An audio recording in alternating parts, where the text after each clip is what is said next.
Hello everyone, and welcome to this week's edition of the Collection Comic of the Week. I have to apologize for my voice. This is literally being recorded and uploaded the day after a big vacation weekend, so my voice is pretty shot.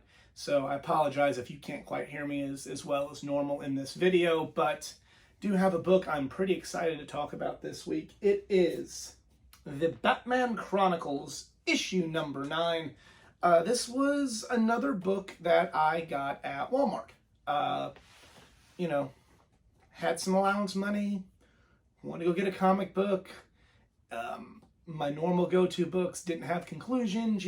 Batman, there's regular Batman proper, or Robin, or X-Men, or Green Lantern, just Justice League. No real conclusions, but the Batman Chronicles,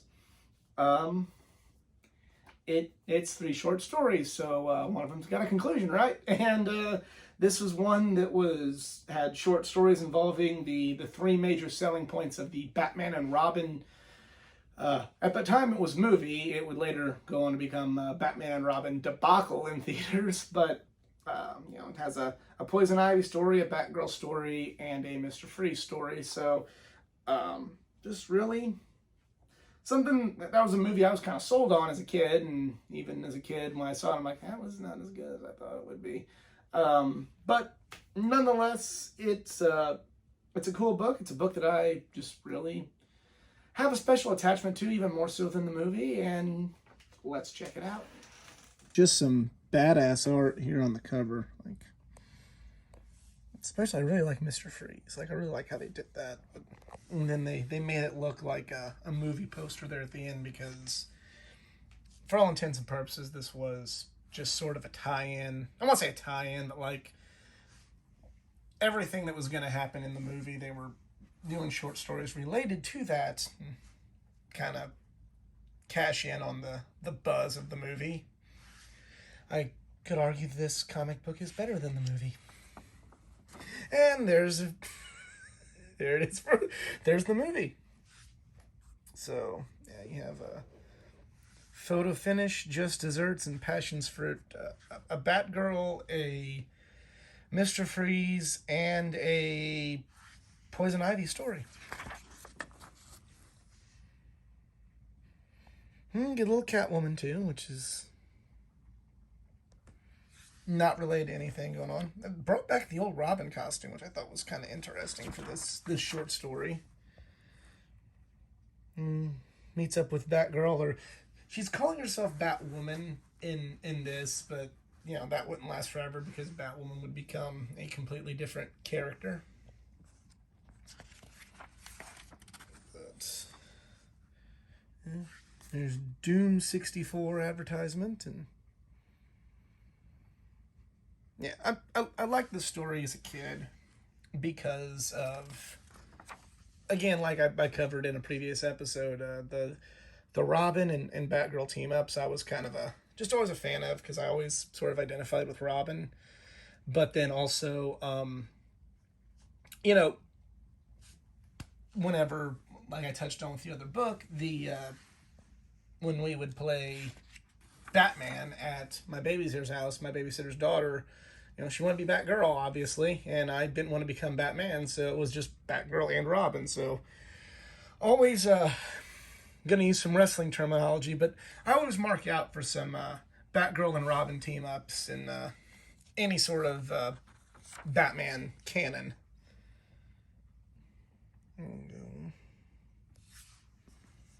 We got Robin and Batgirl, doing the work while Batman's back there taking care of Catwoman, and who knows what that entails.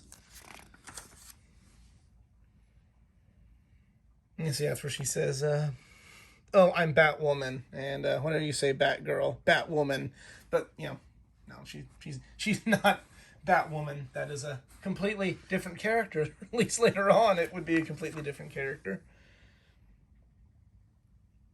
It's really, you can find this book for fairly cheap. I suggest, being able to actually read the story and appreciate it. It's a fun little, team up book, and then they kind of get done and they want to hang out together, and they end up taking pictures at one of those photo booths, and then the last one's where it has Robin trying to get the pictures out or something. Yeah, and then that's what the last picture was, and Batman steals it and says they were a good team, and that's that. And oh yeah, it's the Kool-Aid Man for Mega Mountain Twists. Those were good. Those were very good flavors of Kool-Aid. Now we get to the Mr. Freeze story, written by Chuck Dixon, underrated Batman writer of the whole Bat family.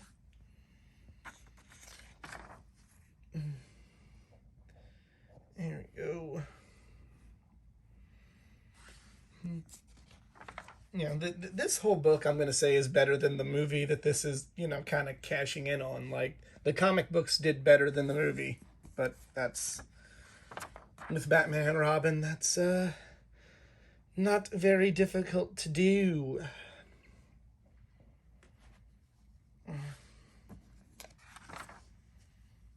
Yeah.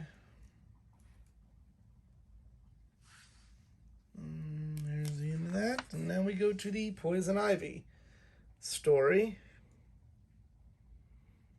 And she's trying to do things she shouldn't be doing in her cell with her plants. Trying to kill people, trying to kill the guards. And sending the little hamster out to go do her bidding.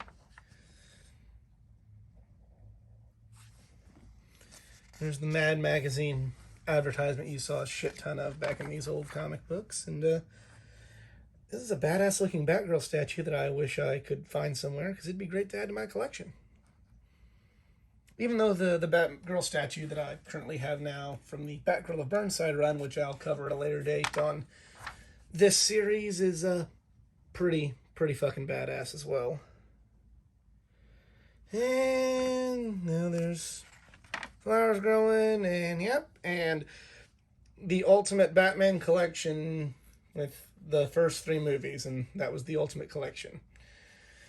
I mean, cool. I mean, it is what it is. And with nerds, you can win a Batman basketball. And that was the Batman Chronicles #9. Do you also own that book? Let me know in the comments section below. If you enjoyed this video, please give it a like, share, subscribe for more content, not just from the world of comic books, but from the world of pro wrestling, gaming, anime, and all things geek culture. Follow me on my social media pages, facebook.com/athleticgeek89, Twitter @athletic_geek89, Instagram @athleticgeek89, and if you'd like to help this channel out financially, I am on Patreon, patreon.com/athleticgeek89. And that, I'm out. Y'all be cool.